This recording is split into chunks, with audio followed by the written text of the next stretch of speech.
Hello friends, Heidi here from Rain Country. God is good all the time, and I'm here for another Monday This and That video where I talk about all kinds of different topics, maybe answering a question here and there, leading you back to some old videos I may already have, or just giving you some updates or new tips and tricks that I've come up with recently. So let's get to the topics of today, starting off with the mustard. So this only represents some of the mustard. So I recently ordered a big container of the organic yellow mustard from Azure Standard. It was a way better price than continuing to buy the little small things. But it wasn't until I got it in that I thought, wait, what am I going to do with this big, huge jug once I opened it? But I'm like, well, it's already in plastic. And have I ever seen mustard go bad? I mean, we can keep it stored for years in a little plastic bottle unopened in the pantry. So I did a little bit of research into it, and my suspicions seem to be true. And that is because the ingredients that mustard is made out of, which is just ground mustard seed and usually vinegar or lemon juice and salt, these are all natural preservatives anyway. So both opened and unopened, it can last for a very long time just on a pantry shelf. The main thing is once it's opened and it has air exposure, it can dry out, and then there's that concern bacteria can get in there, and you know the rest. So I thought, well, why not just take that big old 1 gallon container, since it was already in a plastic container, and I'd rather not keep it in that anyway, and then just repackage it into jars that aren't permeable with air the way plastic can be, and jars that are also then vacuum sealed to give them an even longer shelf life, because now I've removed all the air and it has got a nice tight seal on it. Now, honestly, I believe that on the shelf, these jars, I have 2 more quart jars like this, because remember it was a gallon, so I filled up 3 quart jars and then 2 pint jars because I wanted a couple smaller ones. But I believe that these will last for years, if not indefinitely, on the shelf in these vacuum sealed jars. Now, the reason this one has a different lid is because this is the one I'll be working through first, and I'm just keeping it in the fridge. I'm not worried about vacuum sealing it. Now, from what I've learned, even once it's opened, it can last for many months to a year or more as is on a shelf. But I am still going to keep it in the fridge as I've always done.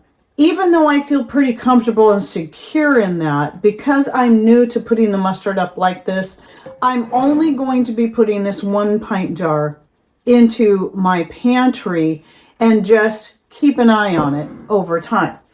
The other quart jars, since these are the bigger amounts, I'm keeping at the back of my refrigerator just in case. But here's the deal. I don't know about any of you, but I have never, ever, ever had yellow mustard, or any mustard for that matter, go bad, be it on a shelf or in the fridge, even after being there for years. And I feel far more confident of it staying well preserved and holding its quality in glass jars than I do holding its quality in plastic containers. So I do feel pretty strongly about that, but just to be sure, I'm going to go ahead and keep the quart jars in the fridge, but I believe it'll be just fine either way. Now, here, by the way, is some kimchi that I recently made. I'm going to make up some more. This is the one I'm working through for now. And normally I'll stick it in the fridge once it's fermented, which takes, the way I do it, usually only takes 3 to 4 days. The way I do it now, I used to do it the more old-fashioned way in cold storage for about 14 days. But what I like to do now is leave it out on the counter, because it's going to keep fermenting and get a stronger, more tart flavor as it sits. But at about the 3 to 4 day mark is when I start working through it. So if you'd like to learn more about how I make kimchi without having to depend on a salt brine, I'll link to my video on that in this description box down below. But I have several kimchi making videos. I have one on making cucumber kimchi and one on making a floral kimchi and much more. So you can just put kimchi in your search bar in Rain Country and you should pull them all up. Now another thing is that Oh, I did do some beef bone broth and got that dehydrated up. It's actually my first time finally getting a chance to do beef bone broth. And because I usually don't have beef bones to do that with. So I'm pretty excited about that because beef is my favorite meat, or, you know, beef or elk. And then I did another sample of a meal. Doesn't, you know, they never look pretty when they're dehydrated, but this is basically, it's just a recipe I made up, but it's pretty similar to a beef stroganoff, but I didn't use any sour cream in it. It's just a similar type recipe. And then dehydrated it up, so I'm still doing samples and working with different things. And then eventually, I remember in a recent this and that, I thought I'd already shot the video. I haven't shot the video. I'm losing my brains. I haven't got to it yet because I'm still doing more experiments with different types of meals. And so probably today or tomorrow, I'm going to try rehydrating. So probably within the next couple days, I'll try rehydrating this and see how that turns out, which will then, you'll get the update on that when I do that separate video, standalone video just on dehydrated meals. And then I did try my dehydrated salsa. It was great. I didn't even heat the water. I just used room temperature water. It took longer for it to fully rehydrate using it that way, but I wanted to try that to see how long it would take. You just want to keep stirring it. But if you use hot water, it's going to rehydrate much faster. And then a recent question I got is about the skincare products and if I still buy some of my stuff from Halal every day. Yes, I do. And I'll be putting the link to them down below. They are a small US based business that I've been doing business with for a while. In fact, I first found them when I was looking for a good black seed oil, a good organic black seed oil. And then it just so happens that after I found that oil, they reached out to me and I found they had many other products. And I've been trying them through the years and have been very, very pleased with their products. They have organic castor oil. And though while I do still recommend, if you're looking for castor oil, a good quality castor oil that's in a dark amber bottle, the Creekwood 100% pure castor oil, they are also a small US based business. If you're looking for a better price on something that comes in a gallon jug that you can then repackage into your own glass jars, then Halal Everyday has the best price on the organic hexane-free castor oil. Now, it doesn't specifically have to say hexane-free. If it just says cold press, it means the same thing. But the main things I get from there are the bentonite clay, the kaolin clay, the shea butter, which I love their shea butter, and their beeswax, because the shea butter and beeswax I go through quite a bit when I'm making the skin creams that I then turn around and sell, and of course use myself every day, several times a day sometimes, especially in the wintertime when my skin gets a lot more dry because it's super cold outside and it's very dry in the house because of our wood heat. So if you'd like to look at their prices, and also if you're interested in purchasing, getting a 15% discount, go to the link in the description box down below, because that link will automatically add a 15% discount to your cart once you start adding stuff in there.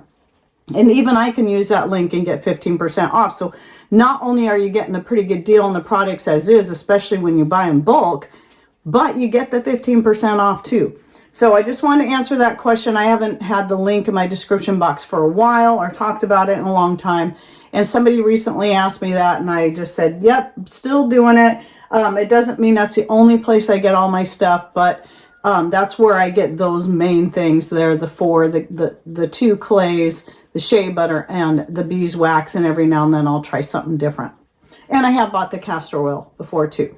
And speaking of castor oil, I wanted to say thanks to those people who commented under last week's video when I was talking about the hair oil that I make and the muscle rub oil that I make and adding castor oil to that. And the reason why I don't is I wouldn't use a straight castor oil just for my hair oil anyway, because it would be way too thick. But for a muscle rub, I could see using straight castor oil, but was a little nervous to try it because I wasn't sure how well it would infuse. Several people came in and said they did infuse herbs and spices and stuff in just castor oil alone and found it worked really, really good. So thank you for that feedback on that. That makes me feel a lot more comfortable about the next batch that I make, at least for the muscle rub, of increasing the amount of castor oil, if not using all castor oil for that. And then just to clarify yet again, when it comes to shorts, I'm now putting my shorts over on my Rain Country Live channel. So don't forget to subscribe to me there. It's also called Rain Country 2 because that's what I called it at first, not sure what I was going to do with it. But since that is now where I'm doing all of my live shows, both on Sundays and on Wednesdays, please go subscribe if you like being a part of the live shows and you enjoy the shorts. And plus a few extras, some old videos I'm removing from here, remastering and putting over there just to keep some content coming out over there and to continue building that channel. But as such, because a lot of the shorts may link back to a video that's on here, I can't link it directly on the screen. It has to be a video that's already on that channel. So I have to put the link in the description box or a pinned comment. But here's the issue. For some reason, YouTube, at least at this point, does not allow clickable links in the shorts description box. And even when you put them in comments on a short, sometimes I can see the link turn blue when I put it in there, but sometimes it still won't work for people. I don't know why that is. Sometimes it will. Sometimes if people simply refresh or come back to the short, they'll find it, then they can click on the link. The other option though is you can still copy and paste, or you can go look up the video on this channel or just put in your browser, your YouTube search, you know, Rain Country dehydrated eggs or Rain Country, whatever the topic is of that short. So part of the purpose of the short is to quickly show you something you can do and then be able to link you back to a full-length video that has more information for those who want that information. And then the last thing I promised I was going to say is that at this time, we are no longer doing the EMP shield until we at least find out more information about it. Now, we have them installed on our house and on several of our rigs. And Patrick did some videos on those that I have since turned private and removed the link from my YouTube upload default and have started the tedious process of removing the link from several of my videos. It's going to be a very long time doing that. But I'm not going to go into a whole lot of detail why I'm doing that. I'm just going to say, please hold off if you were thinking about buying it. Please hold off purchasing one. We have since learned some information that was a little bit disturbing to us from someone who reached out to us, and things that we were not told even in the constant back and forth talking to the representatives and other people through the company.